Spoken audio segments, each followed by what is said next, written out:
In today's video, I'm going to show you exactly how to get started with Monday.com, step by step, even if you've never used a project management tool before. By the end of this video, you'll have your account set up, your first board created, tasks organized, and even your first automation running. If this video helps you out, make sure to hit the like button and subscribe to the channel for more simple and practical software tutorials. Alright, let's get started. The first thing you need to do is create your Monday.com account. Open your browser and go to Monday.com. Once you're on the homepage, click on Sign Up. You can register using your work email, and in most cases, you'll be guided through a short onboarding process. Enter your email address, create your password, and confirm your account if required. After that, you'll be asked to name your workspace. This is usually your company name, team name, or project name. You'll also have the option to invite team members right away by entering their email addresses.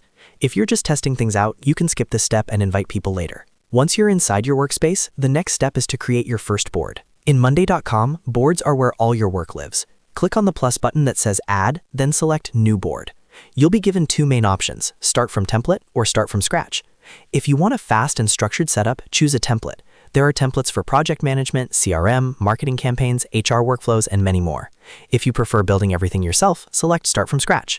Give your board a name and choose whether it's private, shareable, or public within your workspace. Now let's quickly understand how a board is structured. Every Monday.com board has three main building blocks: groups, items, and columns. Groups are categories that organize your tasks. For example, you might have groups called To Do, In Progress, and Done. Items are the individual tasks inside those groups, and columns are the fields that store information about each task, such as status, owner, deadline, or notes. To make your board functional, you'll want to add key columns. Click the plus icon on the right side of your columns to add new ones. Start with a status column so you can track progress. Then add a people column to assign task owners. Add a date column for deadlines. You can also include a text column for notes and a files column for attachments. These columns help centralize all your project information in one place. Now it's time to start creating items, which are your tasks. Inside any group, click on New Item and type the task name. After creating a task, fill in the relevant columns. Set the status, assign it to a team member, choose a due date, and add any notes or files needed.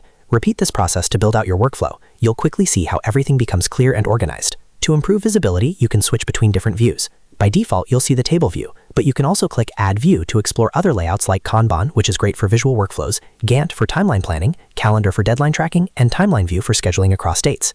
These views help you see the same data in different ways depending on your needs. Next, let's try a simple automation to save time. Click on the Automate button at the top of your board. You'll see a list of automation recipes. A great one to start with is, when status changes to Done, notify someone. Select that automation, choose the person who should be notified, and activate it. Now, every time a task is marked as done, Monday.com will automatically send a notification. This reduces manual follow-ups and keeps everyone aligned. When you're ready to collaborate, invite your team. Click the Invite or People button at the top of your workspace. Enter your teammates' email addresses and assign their roles. Once they join, they can update tasks, leave comments inside items, tag teammates, and upload files. This makes Monday.com a central collaboration hub instead of long email threads. Finally, you can create dashboards to monitor progress across multiple boards. Click Add and then select Dashboard. Dashboards allow you to add widgets like charts, battery indicators, workload views, and numbers widgets. These give you a high-level overview of project status, team capacity, and overall performance. It's perfect for managers or anyone who wants quick insights without digging into each board. And that's it. You now know how to set up your account, create boards, organize tasks, use views, add automations, invite collaborators, and track progress with dashboards in Monday.com. If you found this tutorial helpful, make sure to hit the like button and subscribe for more step-by-step software guides just like this one. Thanks for watching, and I'll see you in the next video.